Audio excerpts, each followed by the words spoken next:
Doné mi riñón a mi hijo. Eso es lo que cualquier padre haría por su hijo, ¿verdad? Pero nunca imaginé que detrás de eso había un plan cuidadosamente construido durante meses. 3 días después de la cirugía, se presentó con un fajo de papeles, desahuciándome de mi propia casa. El dolor emocional caló más hondo que cualquier herida quirúrgica. De repente, una doctora irrumpió en la habitación con el rostro encendido de furia y dijo algo que hizo que la cara de mi hijo se pusiera blanca como el papel. Lo que reveló a continuación destruiría todo lo que creía saber sobre mi familia y me salvaría de una traición que nunca vi venir. Me desperté con el sonido del pitido de las máquinas. Por un momento, no sabía dónde estaba. El techo sobre mí era blanco y manchado, las luces fluorescentes zumbaban. Todo olía fuerte, a químicos, como lejía mezclada con metal. Me quemaba la garganta. Entonces, el dolor me golpeó. Comenzó como una molestia sorda en mi costado izquierdo y luego explotó en un fuego insoportable, como si alguien me hubiera presionado un hierro al rojo vivo directamente contra las costillas. Intenté moverme, pero mi cuerpo no cooperaba. Mis brazos se sentían como cemento fresco. Giré la cabeza lentamente. A mi derecha, una máquina pitaba con un ritmo constante. Líneas verdes bailaban en una pantalla negra. Un gotero colgaba de un soporte metálico. A mi izquierda, una ventana. Afuera, caía una nieve espesa. Madrid en diciembre. El mundo parecía congelado y lejano. Estaba en la UCI del Hospital Universitario La Paz. Todo volvió a mi mente en pedazos. La cirugía, los formularios de consentimiento, el anestesista contando hacia atrás. Y Carlos, mi hijo, apretándome la mano mientras me llevaban al quirófano. Recordé su rostro, con los ojos claros enrojecidos de tanto llorar, y cómo me apretaba la mano. Papá, me había susurrado. Me estás salvando la vida. Tragué saliva. Mi boca sabía a metal. Una manta fina me cubría, pero tenía frío. Miré hacia abajo. Bajo la bata del hospital, podía ver el borde de un vendaje. Gasas blancas envolvían mi torso. Debajo, una cicatriz de unos 23 centímetros recorría mi costado izquierdo, el lugar donde me habían quitado el riñón. Mi riñón para Carlos. Porque mi hijo se estaba muriendo insuficiencia renal. Etapa 4. Necesitaba un trasplante. Y yo era compatible. Un donante perfecto. ¿Qué clase de padre sería si dijera que no? Presioné el botón de llamada. Mis dedos temblaban. Un minuto después, la puerta se abrió. Entró una mujer con uniforme azul. Mayor, de unos 50 años, con ojos amables y el pelo gris recogido. Su placa decía Carmen Arribas, enfermera. Señor García, dijo suavemente. Ya está despierto. ¿Cómo se siente? Como si me hubieran cortado por la mitad, dije. Mi voz salió ronca. Ella sonrió, pero la sonrisa no llegó a sus ojos. Es normal. Salió de la cirugía ayer. El dolor irá mejorando. Ayer. Había perdido un día entero. ¿Dónde está Carlos?, pregunté. ¿Dónde está mi hijo? Algo cruzó su rostro por un segundo. Luego desapareció. Su hijo se está recuperando en otra planta, señor García, dijo ella. Revisó el gotero y ajustó la manta.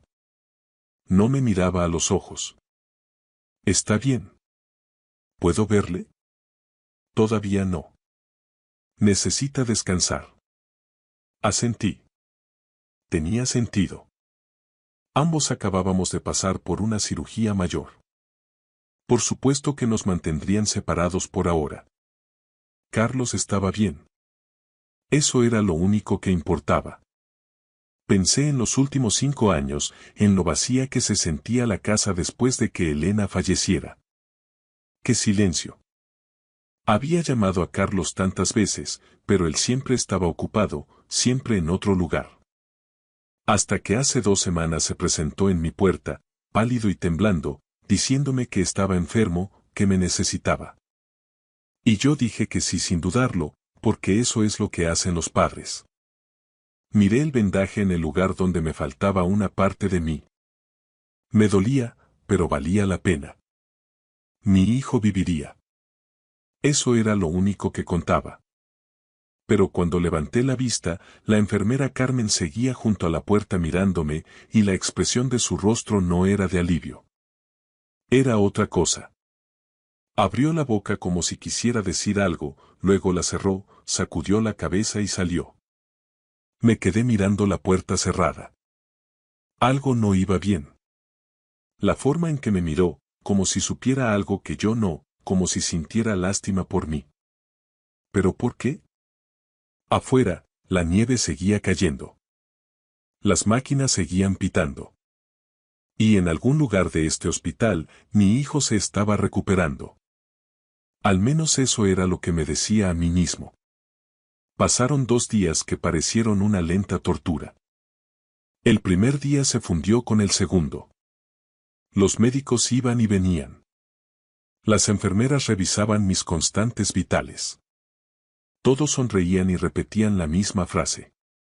Su hijo está bien, señor García. Está descansando. Se lo preguntaba a cada persona que entraba en la habitación. Al joven médico de ojos cansados, a la enfermera que traía agua, incluso al celador que vaciaba la papelera. ¿Dónde está Carlos? ¿Cuándo podré verle? La respuesta nunca cambiaba. Está bien. Está descansando. Pronto. Pero ese pronto nunca llegaba. El dolor en mi costado se volvió familiar. Un latido sordo que se agudizaba cuando me movía. Para la segunda mañana, me hicieron sentarme y luego ponerme de pie. Un fisioterapeuta con una carpeta me dijo que diera 3 pasos. Lo hice. Cada uno se sentía como caminar sobre cristales rotos. No me importaba el dolor. Solo quería ver a mi hijo. La UCI era sobrenaturalmente silenciosa por la noche. Demasiado silenciosa. Me quedaba despierto escuchando el zumbido de las máquinas, viendo la nieve caer tras la ventana. Madrid se veía hermosa en esta época del año, blanca y limpia, pero amargamente fría. Pensé en Elena. Mi esposa había muerto hacía 5 años. Desde entonces, la casa se sentía demasiado grande, demasiado vacía. Solía sentarme a la mesa de la cocina y mirar su silla, esperando que entrara con el café y esa sonrisa que hacía que todo se sintiera seguro. Nunca lo hizo. Después de que ella murió, Carlos se alejó. Dejó de llamar, dejó de visitarme. Me dije a mí mismo que estaba pasando el duelo, que necesitaba espacio. El espacio se convirtió en meses. Los meses se convirtieron en años. Hasta hace 2 semanas. Apareció en mi puerta llorando, diciendo que se estaba muriendo, diciendo que me necesitaba. Y por primera vez en 5 años, me sentí necesitado de nuevo. En la segunda tarde, me trasladaron de la UCI a una habitación planta en el 4.º piso más pequeña, más tranquila, con una sola cama junto a la ventana. La vista era la misma. Cielo gris nieve, una ciudad envuelta en invierno. La enfermera Carmen vino alrededor de las 3. Me ayudó a sentarme en un sillón junto a la ventana. Sus manos eran suaves, pero su rostro mantenía la misma expresión preocupada, como si supiera algo que no quería decir. Enfermera Carmen, pregunté, ¿cuándo puedo ver a Carlos? Ella dudó, bajando la mirada hacia sus manos. Su hijo vendrá a visitarle mañana, señor García. ¿Mañana? El alivio aflojó la presión en mi pecho. Gracias. Ella asintió, pero no sonrió. Se giró hacia la puerta, hizo una pausa y por un momento pensé que me advertiría de algo. ¿Qué explicaría esa mirada en sus ojos? No lo hizo. Se fue. Me senté junto a la ventana mientras caía la tarde, viendo cómo se encendían las luces de Madrid. Las luces de Navidad parpadeaban en la distancia. Rojo, verde, dorado. El mundo se preparaba para las fiestas, las familias se reunían. Mañana vería a mi hijo. Mañana lo abrazaría y le diría que le quería. Que todo había valido la pena. Sonreí por primera vez desde que desperté. Mañana. No tenía idea de que el mañana lo destruiría todo. El tercer día llegó con cielos grises y una nevada intensa. Había estado despierto desde el amanecer, mirando por la ventana, esperando. Las enfermeras trajeron el desayuno, pero no pude comer. Tenía el estómago hecho un nudo, no por el dolor, sino por la anticipación. Hoy vería a Carlos. Me senté en el sillón junto a la ventana, con las manos entrelazadas en el regazo. Había practicado lo que le diría. ¿Cómo le explicaría que el dolor no importaba? Que lo volvería a hacer en un abrir y cerrar de ojos porque eso es lo que hacen los padres. El reloj de la pared marcó las 10, luego las 11, luego el mediodía. Finalmente, justo después de las 12, la puerta se abrió y entró Carlos. Por un segundo, mi corazón dio un salto. Intenté levantarme, buscándolo. Carlos. Pero él no se acercó a mí. Se quedó en el umbral, con las manos en los bolsillos de un impecable traje negro. Tenía el pelo peinado y los zapatos relucientes. Parecía que se dirigía a una reunión de negocios, no como alguien que acababa de sobrevivir a una cirugía mayor. Miré su torso, su pecho, su costado, esperando ver el vendaje. No había nada. ¿Dónde está tu vendaje?, pregunté. Él no respondió. Solo me miró con ojos fríos. Vacíos. Entonces los vi. Dos personas entraron en la habitación detrás de él. Una mujer con un traje oscuro, de unos 30 y tantos años, que llevaba un maletín de cuero negro, y una mujer más joven con el pelo rubio que escribía en su móvil. Carlos, dije lentamente, ¿quiénes son estas personas? La mujer del traje dio un paso adelante. Su sonrisa era profesional, afilada. Señor García, mi nombre es Clara Montejo. Soy la abogada de su hijo. ¿Abogada? La palabra me golpeó como una bofetada. ¿Abogada? Repetí, ¿qué pasa? Clara rebuscó en su maletín y sacó un sobre grande. Lo puso sobre la cama, a mi lado. Esto es una notificación de desahucio, señor García. Me quedé mirando el sobre, luego a ella, y después a Carlos. No entiendo. Usted firmó la cesión de la propiedad de su casa a su hijo antes de la cirugía, dijo Clara con calma. La propiedad ahora le pertenece a él. Las palabras no tenían sentido. No, dije, esos eran formularios de consentimiento médico. Lee la letra pequeña, papá, dijo Carlos. Su voz era plana, sin emociones. Miré el sobre. Mis manos temblaban tanto que no podía abrirlo. Carlos, susurré, ¿qué está pasando? Te van a trasladar a la residencia de mayores Amanecer, dijo él. Es un centro de cuidados. Ya he pagado 6 meses. ¿Un centro de cuidados? Me estaba metiendo en un asilo. Sentí que algo se rompía dentro de mí, no con estruendo, sino en silencio, como el hielo crujiendo bajo un peso excesivo. Pero te di mi riñón, dije. Mi voz era apenas audible. Te salvé la vida. Carlos ladeó la cabeza. Y por primera vez, vi algo brillar en sus ojos. Diversión. ¿Y qué hay de tu operación? Pregunté, ¿qué pasa con tu riñón? Él sonrió. No fue una sonrisa cálida. No fue amable. No hubo ninguna operación para mí, papá. La habitación dio vueltas. Las paredes se cerraron sobre mí. No podía respirar. ¿Qué? Nunca estuve enfermo. La mujer rubia que estaba detrás de él, Tania, finalmente levantó la vista de su teléfono. Esbozó una sonrisa burlona. Me quedé mirando a Carlos, al hijo que había criado, al niño al que había enseñado a montar en bicicleta. Al hombre al que acababa de dar parte de mi cuerpo para salvarlo, y todo lo que vi fue a un extraño. ¿Por qué? Susurré. Él se encogió de hombros. Porque podía. Mi pecho se sintió hueco, como si alguien hubiera metido la mano y hubiera sacado todo lo que importaba. Mi riñón, mi casa, mi hijo. Todo había desaparecido.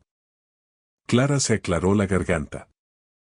Señor García, le sugiero que revise los documentos. Me entregó una tarjeta de visita. No la cogí. Cayó al suelo. Carlos se dio la vuelta para irse. Tania le siguió, todavía pegada a su móvil. Clara cerró su maletín de un golpe. Y así, sin más, se estaban marchando. Abrí la boca para decir algo, para gritar, para suplicar, pero no salió ningún sonido. Antes de que la puerta pudiera cerrarse, se abrió de golpe de nuevo. Una mujer entró furiosa. Llevaba una bata blanca sobre el uniforme azul. Tenía el pelo oscuro recogido en un moño apretado y su rostro estaba lleno de furia. No me miraba a mí. Miraba directamente a Carlos. «Alto ahí mismo», dijo ella. Su voz cortó la habitación como una cuchilla. Carlos se quedó petrificado y, por primera vez desde que entró, vi que el miedo cruzaba su rostro. La mujer que entró parecía lo suficientemente furiosa como para detener un corazón. Se plantó en el umbral, con su bata blanca ondeando y sus ojos oscuros clavados en Carlos con una intensidad que haría confesar a cualquiera. «Soy la doctora Rebeca Piedra, jefa de cirugía de trasplantes de este hospital», declaró. Carlos se enderezó, intentando recuperar la compostura, y se ajustó la chaqueta del traje. «Doctora, esto es un asunto familiar privado». «El tráfico de órganos nunca es privado, señor García», su respuesta quedó flotando en el aire como humo denso. Yo no entendía nada. Miré a la DRA. Piedra y luego a mi hijo. «¿De qué está hablando?», pregunté. La expresión de la doctora se suavizó al mirarme, pero solo un poco. «Su hijo nunca estuvo enfermo, señor García». Las palabras no calaron al principio, rebotaron en mi cerebro como piedras sobre el agua. «¿Qué?», balbuceé, «él falsificó sus registros médicos». Sacudí la cabeza. «No, las pruebas». «El médico dijo que tenía insuficiencia renal». «Esos médicos fueron sobornados», sentenció la DRA. Piedra. «Los registros fueron fabricados». Miré a Carlos, esperando que lo negara, pero no dijo nada. Mis manos se aferraron a los reposabrazos del sillón hasta que mis nudillos se pusieron blancos. «Entonces, ¿dónde está mi riñón?». La doctora no vaciló. «Fue trasplantado a otro paciente. Jonathan Langford. Un hombre que realmente se estaba muriendo». Ese nombre no me decía nada, pero la forma en que lo dijo hizo que se me revolviera el estómago. Carlos finalmente habló. «Esto es ridículo». «Lo es». La DRA.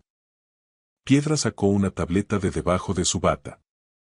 «No hay constancia de que usted haya sido ingresado aquí nunca, señor García. Ni análisis de sangre, ni citas de diálisis». Giró la pantalla hacia él. «Nada». El rostro de Carlos se puso pálido. La abogada Clara dio un paso al frente, pero la doctora la cortó. «No creo que su cliente quiera alegar que cometió fraude contra su propio padre, contra este hospital y contra la ley federal». No podía respirar. La habitación se encogía. Vi lástima en los ojos de la doctora por primera vez. «Dinero, señor García», me dijo. «Su hijo vendió su riñón por 500.000 euros». €500.000. La cifra era demasiado grande, imposible. Miré a Carlos. ¿Es eso cierto? No respondió. Carlos, es verdad. Silencio. La familia del señor Langford organizó una transacción privada, explicó la DRA. Piedra. Les dijeron que el donante era su hijo, un joven dispuesto a ayudar a un extraño, y pagaron en consecuencia. Pero no fue él, dije yo. No, fue usted. Y él se llevó el dinero. Hasta el último céntimo. Miré a mi hijo, al hombre en el que había confiado mi vida. ¿Por qué? Repetí. Carlos finalmente levantó la vista. Sus ojos eran puro hielo. ¿Por qué podía? Esas dos palabras me dolieron más que el desahucio, más que la cirugía, más que los €500.000. ¿Por qué podía? Eso era todo lo que yo valía para él. Una oportunidad. Señor García, le sugiero que se quede donde está, dijo la doctora. Yo me largo, soltó Carlos moviéndose hacia la puerta. No, no lo harás. Carlos la ignoró y agarró el pomo. La DRA. Piedra no se movió ni le persiguió, solo sonrió con frialdad. Adelante. Inténtalo. Carlos abrió la puerta y se quedó helado. En el pasillo había dos agentes de la Policía Nacional uniformados. Retrocedió con la cara desencajada. Hice una llamada antes de entrar aquí, dijo la doctora con calma. ¿De verdad pensaste que te dejaría marchar así como así? Todo sucedió muy rápido. Los dos oficiales entraron en la habitación. El más veterano, el agente Vázquez, tenía el pelo canoso y una mirada serena. El más joven, el agente Navarro, era más corpulento y llevaba la radio enganchada al cinturón. Carlos retrocedió, alejándose de la puerta. Déjenme ir, dijo, y esta vez su voz temblaba de verdad. Esto es un malentendido. Carlos García, dijo el agente Vázquez con tono profesional, queda usted detenido. El agente Navarro dio un paso adelante y sacó los grilletes. Dese la vuelta, señor. Carlos buscó con la mirada a Clara, a Tania y a la DRA. Piedra, buscando una salida, una ayuda que no iba a llegar. No la había. Se giró lentamente y sus manos temblaban mientras se las ponían a la espalda.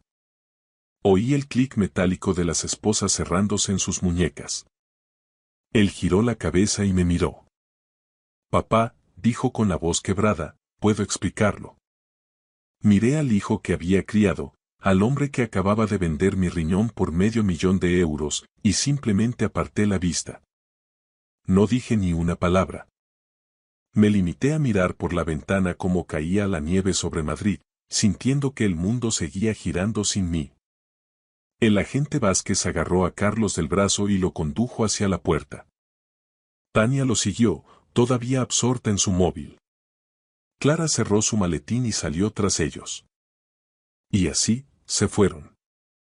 La puerta se cerró y la habitación quedó en silencio. Me quedé allí sentado, mirando el espacio vacío donde antes estaba mi hijo. La DRA. Piedra acercó una silla y se sentó a mi lado. Siento mucho que haya tenido que enterarse así, señor García, dijo suavemente. No pude responder.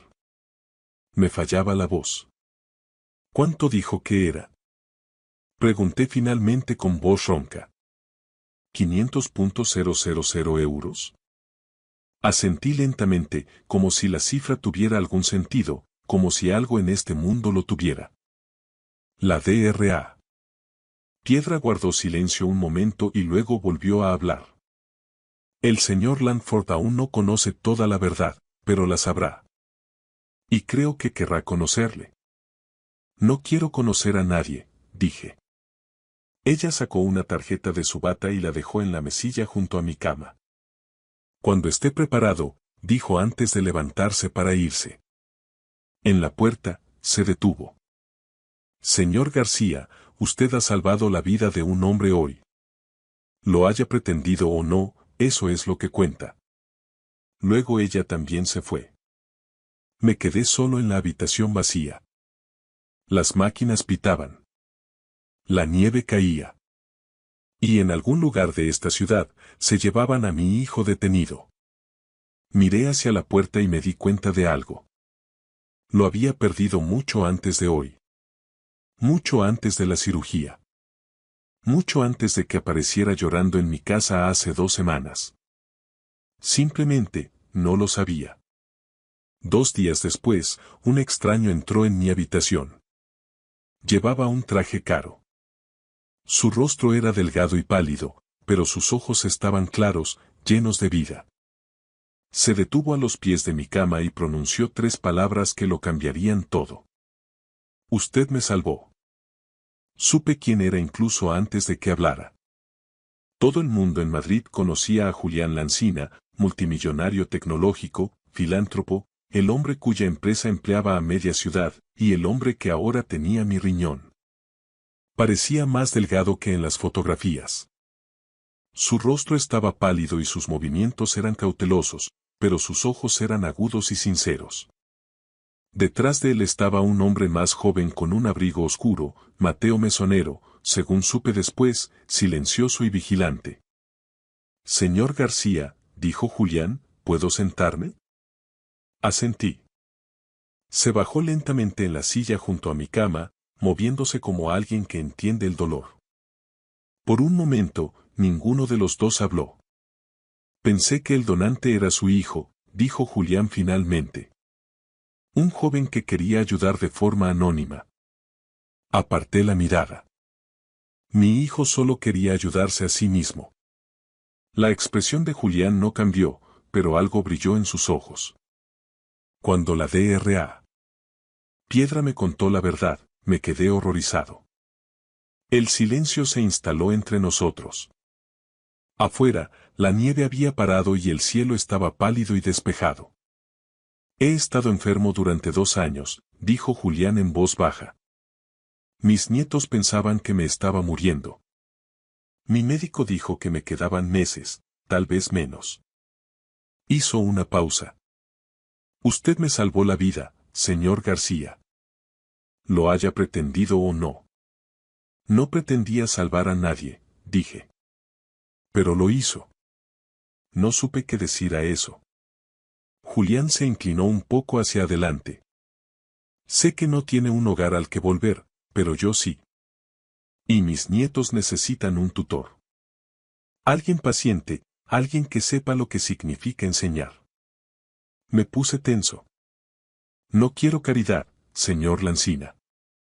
Esto no es caridad, dijo con firmeza. Esto es gratitud y tal vez una segunda oportunidad para ambos. Le estudié. Este hombre no me debía nada. Yo no había elegido salvarle.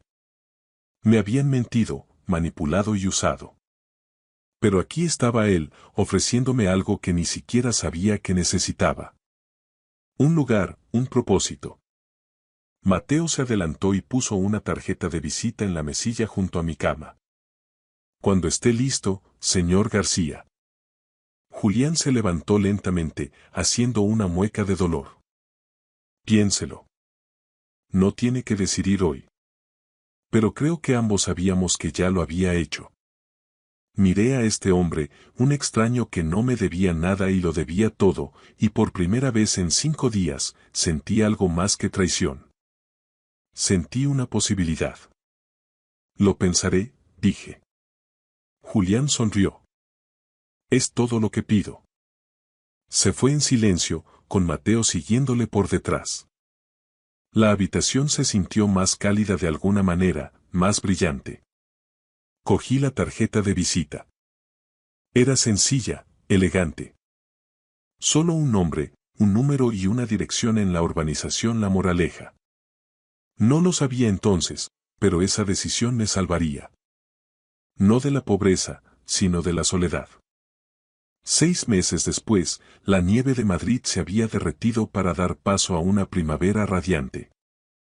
Me encontraba en el jardín de una hermosa finca en las afueras, sentado en un banco de piedra bajo la sombra de un gran olivo. El aire olía a hierba recién cortada y a flores de azahar. Abuelo Arturo. Mira lo que he encontrado. Gritó Leo, el más pequeño de los 3 nietos de Julián, mientras corría hacia mí con una piedra de forma extraña en la mano. Leo, Sofía y Hugo no son mis nietos biológicos, pero me llaman abuelo no porque tengan que hacerlo, sino porque quieren. Después de que Carlos fuera procesado por fraude y tráfico de órganos, y condenado a varios años de prisión, Julián cumplió su palabra.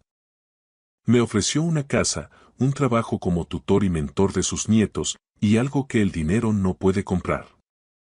Una familia de verdad. A veces, la cicatriz de mi costado todavía tira un poco cuando el tiempo cambia, pero ya no me recuerda el dolor de la traición. Ahora me recuerda que mi sacrificio no fue en vano. Salvó a un hombre bueno que, a cambio, me salvó a mí de la soledad y la desesperanza. Aprendí por las malas que la sangre no siempre hace a la familia. La familia son las personas que te respetan, que te cuidan y que nunca te harían sentir como una simple transacción comercial. Salir de un entorno tóxico, aunque sea tu propio hijo, no es abandono, es supervivencia. Hoy, mientras veo a los niños jugar bajo el sol español, sé que Dios no desperdició mi dolor. Lo usó para guiarme a un hogar donde realmente pertenezco. Nunca es tarde para empezar de nuevo, nunca es tarde para elegirse a uno mismo y encontrar la familia que el destino te tenía preparada. Gracias por escuchar mi historia hasta el final. Si resonó contigo, dale like, escribe en los comentarios qué fue lo que más te tocó y no olvides decir de dónde eres. Suscríbete al canal, vienen muchas más historias. Me llamo Valeria. Durante mucho tiempo, estuve convencida de que mi matrimonio con Alejandro era una estructura tan sólida como las raíces de los olivos centenarios de Jaén. Algo profundo, inquebrantable y capaz de resistir cualquier sequía emocional. Vivíamos en un ático minimalista cerca del Parque del Retiro, un refugio de cristal y mármol que reflejaba nuestro éxito. Nuestra empresa, una consultoría de inversiones que habíamos levantado desde la nada, ocupaba una de las plantas más altas de la Torre de Cristal, en el corazón financiero de Madrid. Desde allí, el mundo parecía pequeño, manejable, casi insignificante. Aquella mañana de martes, el sol madrileño, ese sol castizo que no pide perdón al entrar por la ventana, inundaba mi despacho. Las motas de polvo bailaban sobre mi mesa de caoba mientras yo intentaba concentrarme en los informes de auditoría. Eran días tensos, la hacienda pública estaba revisando nuestras cuentas del último ejercicio y cada céntimo debía estar justificado. El silencio del piso 25 solo se veía interrumpido por el siseo del aire acondicionado y el lejano rumor de la Castellana, que a esa hora era un hervidero de coches y ambiciones. De repente, la puerta se abrió sin previo aviso. Alejandro entró con un paso inusualmente ligero, casi saltarín, rompiendo mi concentración.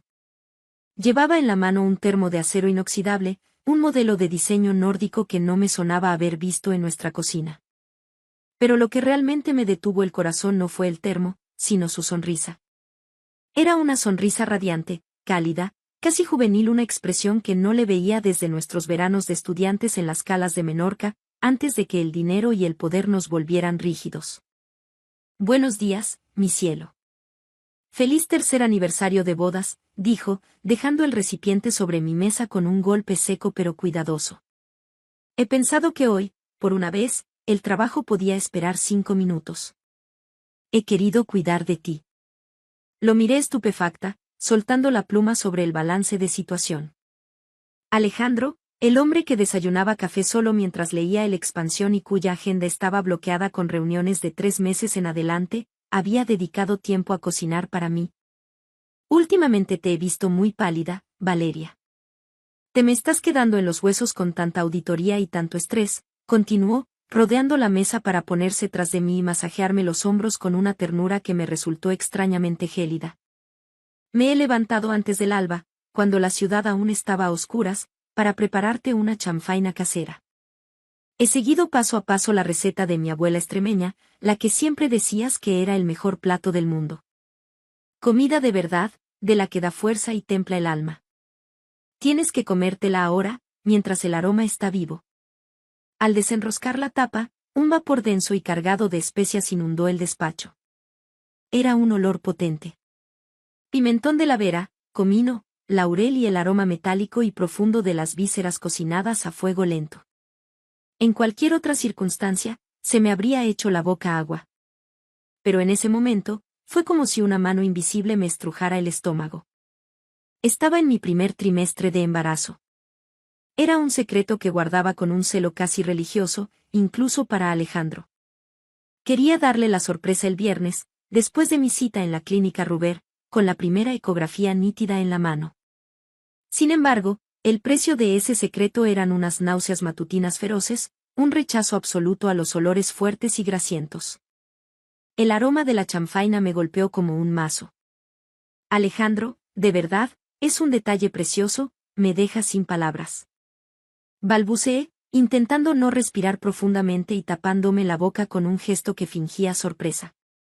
Pero es que me he tomado un café con un mollete de antequera hace nada en el bar de abajo y tengo el estómago un poco cerrado. No creo que pueda probar ni una cucharada ahora mismo. Su expresión cambió de forma radical. La calidez desapareció de sus ojos, dejando paso a una rigidez casi mecánica.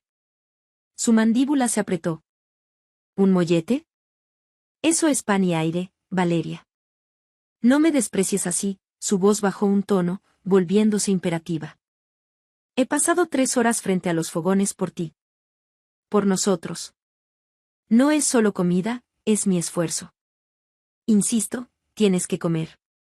Te vendrá bien para esa palidez. Hazlo por mí, por nuestro aniversario. Había una urgencia en su mirada, una fijeza casi obsesiva que me hizo sentir un escalofrío. Parecía que su felicidad dependiera de que yo ingiriera ese guiso en ese preciso instante. El ambiente en el despacho se volvió pesado, eléctrico. En ese momento de tensión insoportable, un suave golpe en la puerta nos interrumpió. Lucía, mi secretaria personal, entró con una carpeta de cuero bajo el brazo. Lucía era una joven brillante, graduada con honores en CUNEF, con una ambición que se mascaba en el aire y una belleza serena que siempre me había hecho sentir un poco insegura, aunque nunca lo admitiría. Siempre había notado que miraba a Alejandro con una mezcla de respeto y algo más, una chispa de complicidad que yo había preferido ignorar para mantener mi paz mental.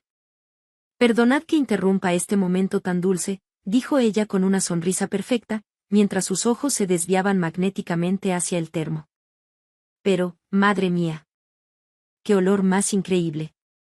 Se nota que es cocina tradicional de la buena. Don Alejandro, ¿es usted un marido ejemplar? En esta oficina no se habla de otra cosa. Alejandro no se giró para mirarla, pero noté cómo su postura se relajaba ligeramente. Aproveché el momento como si fuera un salvavidas en mitad de un naufragio emocional. Lucía, llegas en el momento justo, dije, empujando el termo hacia ella. Alejandro ha tenido el detalle de traerme este manjar, pero tengo el estómago revuelto, creo que me ha sentado mal el café de la mañana. Es una pena que esta chanfaina se enfríe o se desperdicie. ¿Has desayunado ya? Porque esto es una joya gastronómica que no puedes rechazar. Los ojos de Lucía brillaron con una intensidad casi infantil, o quizás era algo más. El placer de recibir algo que estaba destinado para mí. ¿De verdad, Valeria? ¿No te importa? Me encanta la chanfaina. En mi casa es el plato estrella de los domingos. Muchísimas gracias, de verdad. Lo disfrutaré por las dos. Se llevó el termo con una reverencia casi ritual. Alejandro me lanzó una última mirada, una mezcla indescifrable de rabia contenida y resignación, me dio un beso frío en la frente que supo a metal y salió del despacho sin decir una palabra más, alegando que tenía una junta urgente con los socios de la firma. Me quedé sola, respirando el aire que empezaba a limpiarse. Sentí una punzada de culpa por haber regalado su detalle, pero mi instinto, ese susurro ancestral que protege la vida, me decía que había hecho lo correcto. Lo que no sabía era que, en ese gesto trivial de cortesía laboral, acababa de cambiar el destino de 3 personas para siempre. Pasó aproximadamente una hora. Intenté retomar el análisis de los flujos de caja, pero mi mente volvía una y otra vez a la cara de Alejandro. Había algo en su insistencia que no encajaba con el hombre que yo conocía. El ritmo de la oficina seguía su curso. El clic-clic constante de los teclados en el open space, el murmullo de las fotocopiadoras y el tintineo de las tazas de café. Un martes cualquiera en la capital. De repente, un grito desgarrador, un alarido que no parecía humano, rasgó el silencio de la planta. No era un grito de susto, era un sonido de agonía pura, algo que nacía de lo más profundo de las entrañas. Me levanté tan rápido que la silla golpeó el ventanal de cristal con un estruendo. Salí al pasillo con las piernas temblando. En la zona de recepción, el caos era total. Lucía estaba en el suelo, encogida en posición fetal, rodeada de sus compañeros que gritaban pidiendo ayuda. El termo de acero había caído a su lado, derramando el resto de la chanfaina sobre la moqueta de diseño. Pero lo que me hizo perder el aliento fue el color. El vestido color crema de Lucía se estaba tiñendo de un rojo violento, una mancha de sangre que crecía por segundos, empapando la tela y extendiéndose por el suelo. Llamada al 112. Rápido. Grité, intentando que mi voz no se quebrara mientras me arrodillaba a su lado. Lucía. Mírame. Mantén los ojos abiertos. Ella tenía la piel de un color grisáceo, bañada en un sudor gélido. Sus labios temblaban, pero no salía sonido alguno, solo un hilo de sangre que manchaba su comisura.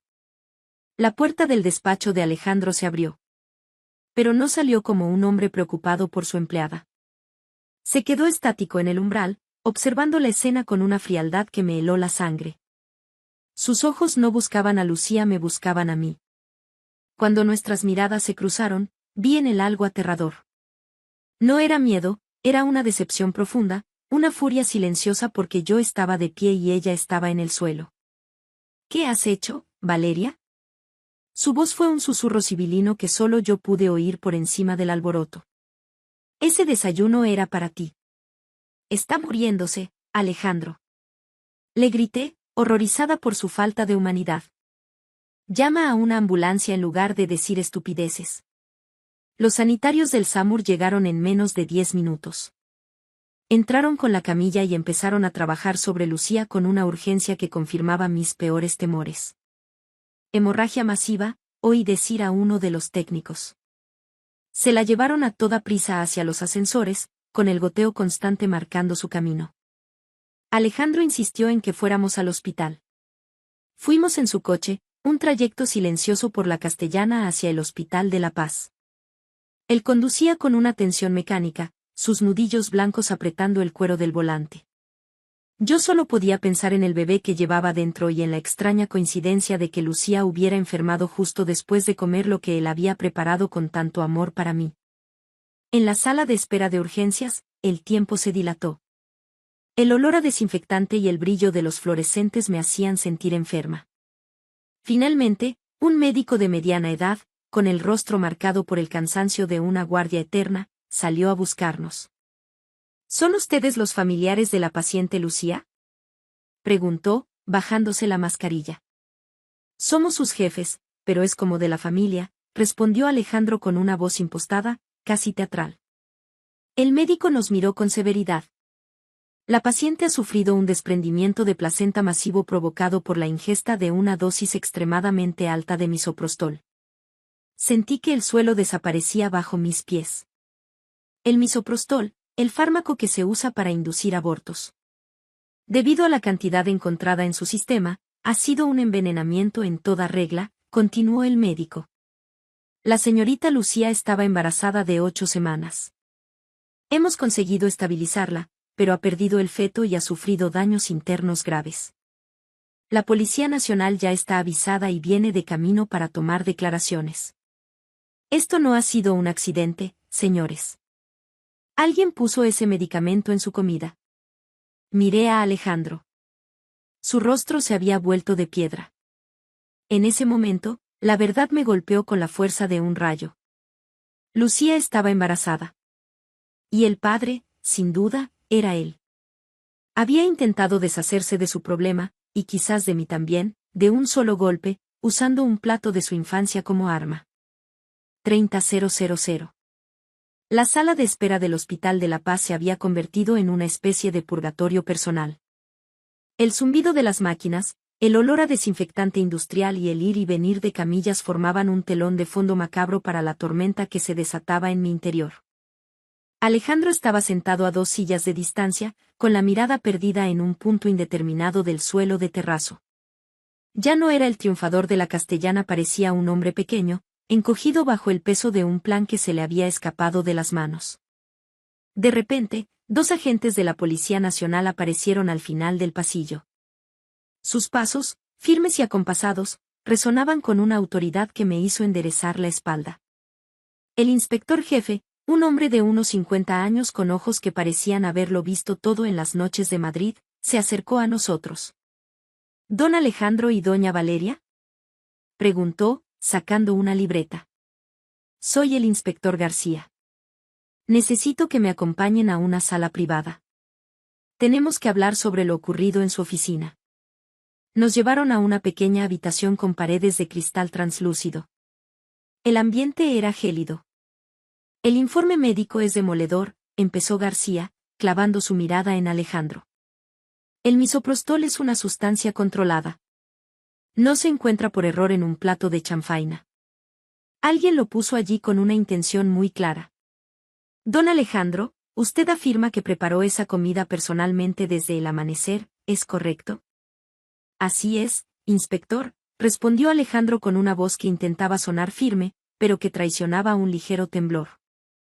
Fue un regalo para mi mujer. Lo hice con todo mi cariño. No entiendo cómo ha podido ocurrir esta desgracia. Quizás los ingredientes estaban en mal estado. O quizás en la carnicería. No me tome por tonto, caballero, le interrumpió García con frialdad. El misoprostol no se cría en las carnicerías. Se compra en farmacias con receta o en el mercado negro. ¿Y usted, doña Valeria, por qué no comió ese desayuno? Tengo náuseas matutinas, respondí, sintiendo como el secreto de mi embarazo pesaba más que nunca. El olor me resultó insoportable. Por eso se lo ofrecí a Lucía. No tenía ni idea de qué. En ese momento, mi instinto de empresaria y de mujer herida tomó el mando. Mientras los agentes interrogaban a Alejandro sobre la procedencia de los ingredientes, saqué mi móvil y envié un mensaje urgente a Amaya, mi jefa de operaciones y la única persona en la que confiaba plenamente. Amaya, necesito que bloquees todos los accesos de Alejandro a las cuentas de la empresa, representación y gastos. Revisa el alquiler de cualquier inmueble que no esté a nuestro nombre. Ahora mismo. La respuesta de Amaya llegó 10 minutos después, mientras Alejandro intentaba explicar por qué había borrado el historial de su GPS esa misma mañana. Valeria, esto es peor de lo que pensábamos. Hay pagos mensuales de 3.200 euros a una inmobiliaria en el barrio de Salamanca. El contrato está a nombre de una sociedad pantalla, pero el administrador único es Diego, el primo de Alejandro. Y hay facturas de joyerías de la calle Serrano que nunca llegaron a tus manos. Sentí una náusea que no tenía nada que ver con el embarazo. El hombre con el que compartía mi cama y mi empresa estaba financiando una vida paralela con mi dinero. Y lo peor. Lucía, la chica que ahora luchaba por su vida, era la pieza central de ese rompecabezas de traición. El inspector García recibió una llamada en ese momento. Su rostro se endureció. Don Alejandro, parece que la policía científica ha terminado de revisar su domicilio en El Viso. Han encontrado un blister vacío en el fondo del contenedor de reciclaje oculto bajo unos papeles. Curiosamente, un blister de misoprostol de 200 microgramos. ¿Quiere explicarnos cómo llegó eso a su basura? Alejandro se quedó mudo. Su fachada de marido perfecto se desmoronó por completo. La arrogancia fue sustituida por un pánico primario. Yo no sé nada de eso. Valeria.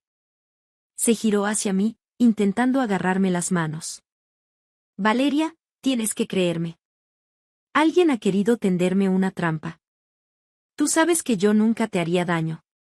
Pero se lo hiciste a ella, Alejandro, dije con una voz que no reconocí, gélida y cortante. Y querías hacérmelo a mí. Sabías que estaba embarazada, ¿verdad? Por eso preparaste esa chanfaina.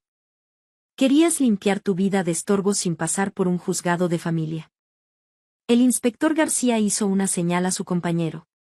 Don Alejandro, queda usted detenido por un presunto delito de lesiones agravadas y aborto no consentido. Tiene derecho a guardar silencio. Mientras le ponían las esposas, el silencio de la sala solo era roto por el tintineo del metal. Yo me quedé allí, viendo cómo se llevaban al hombre que había amado. Pero la historia no terminaba ahí. Diego, su primo y cómplice, aún estaba fuera, y yo tenía una empresa que salvar y una dignidad que reconstruir. Los días siguientes fueron un torbellino de abogados, declaraciones ante el juez de instrucción y reuniones de emergencia en la Torre de Cristal. El escándalo había saltado a la prensa. El CEO de las 4 Torres intenta envenenar a su esposa. Las acciones de la consultora caían en picado y los clientes de toda la vida llamaban exigiendo explicaciones. Me instalé en el despacho, durmiendo apenas 3 horas al día. Amaya se convirtió en mi sombra. Valeria, hemos encontrado el rastro del dinero, dijo una tarde, entrando con una pila de documentos. Diego no solo gestionaba el piso de Lucía. Estaba desviando fondos a una cuenta en Andorra. Alejandro planeaba declararse en quiebra técnica, dejarte con las deudas y desaparecer con la chica una vez que tú perdieras al bebé y quedaras fuera de juego legalmente. La crueldad de su plan era infinita. No solo quería mi cuerpo, quería mi ruina. Fui a visitar a Lucía cuando salió de la UCI. Estaba pálida, hundida en las sábanas blancas del hospital. Cuando me vio entrar, empezó a llorar. Lo siento, Valeria. Lo siento tanto. Sollozaba. Él me decía que te ibas a divorciar, que ya no os queríais. Me prometió una vida juntos. Cuando le dije que estaba embarazada, se puso como loco de alegría. Oh, eso creí yo. No llores, Lucía, le dije, sentándome a su lado. Los dos fuimos víctimas de un depredador. Pero yo no voy a dejar que se salga con la suya. Necesito que declares. Necesito que cuentes todo lo que sabes sobre Diego y las cuentas en el extranjero. Es la única forma de que paguen por lo que le hicieron a tu hijo. Lucía asintió con determinación. Su testimonio, unido a las grabaciones de seguridad de nuestra cocina que Amaya había recuperado, donde se veía claramente a Alejandro machacando las pastillas y mezclándolas con el guiso mientras silbaba una canción de Sabina, fueron las pruebas definitivas. El juicio se celebró meses después en la Audiencia Provincial de Madrid. Fue un proceso largo y doloroso. Alejandro intentó alegar enajenación mental transitoria, pero los peritos judiciales fueron implacables. Era un psicópata narcisista que había actuado con una premeditación escalofriante. Diego también acabó en el banquillo, acusado de blanqueo de capitales y obstrucción a la justicia. La red de mentiras que habían tejido se deshilachó ante los ojos de toda la ciudad. Han pasado 2 años desde que el juez dictó sentencia. Alejandro cumple 12 años de prisión en la cárcel de Soto del Real. Diego fue condenado a 5 años. La empresa, contra todo pronóstico, no solo sobrevivió, sino que floreció bajo mi dirección única. La rebauticé como Valeria y CEO, enfocándola en la ética y la transparencia financiera. Hoy es un domingo luminoso de primavera. He dejado atrás los rascacielos de cristal y me encuentro en una pequeña finca que compré cerca de Rascafría, en la Sierra de Madrid. El aire es puro, huele a pino y a tierra mojada. Una pequeña figura de rizos oscuros corre por el césped, persiguiendo a una mariposa. Es Serena, mi hija. Tiene los ojos de su padre, pero la fuerza de su madre. Es mi milagro, la niña que sobrevivió a aquel desayuno maldito. Mi móvil vibra sobre la mesa de madera. Es un mensaje de Javier. Valeria, ya estamos llegando. Traigo los mejores churros de Madrid para desayunar. Espero que tengas hambre. Sonrío. Javier es nuestro abogado, el hombre que me sostuvo durante el juicio y que, con el tiempo, se convirtió en algo mucho más profundo. Es alguien que me respeta, que ama a Serena y que nunca ha intentado controlar mi vida. Miro al cielo, de un azul tan intenso que parece pintado por Velázquez. He aprendido que la traición puede ser un veneno, pero también un antídoto que te despierta a la realidad. Me costó mucho volver a confiar, pero aquí estoy, sintiendo el calor del sol en la cara. Serena viene corriendo y se abraza a mis piernas. La levanto en brazos y la beso. ¿Sabes qué, pequeña? Le susurro al oído. Después de la tormenta, en España siempre, siempre sale el sol. Y por primera vez en mi vida, sé que esa frase es la verdad absoluta. Gracias por escuchar mi historia hasta el final. Si resonó contigo, dale like, escribe en los comentarios qué fue lo que más te tocó y no olvides decir de dónde eres. Suscríbete al canal, vienen muchas más historias.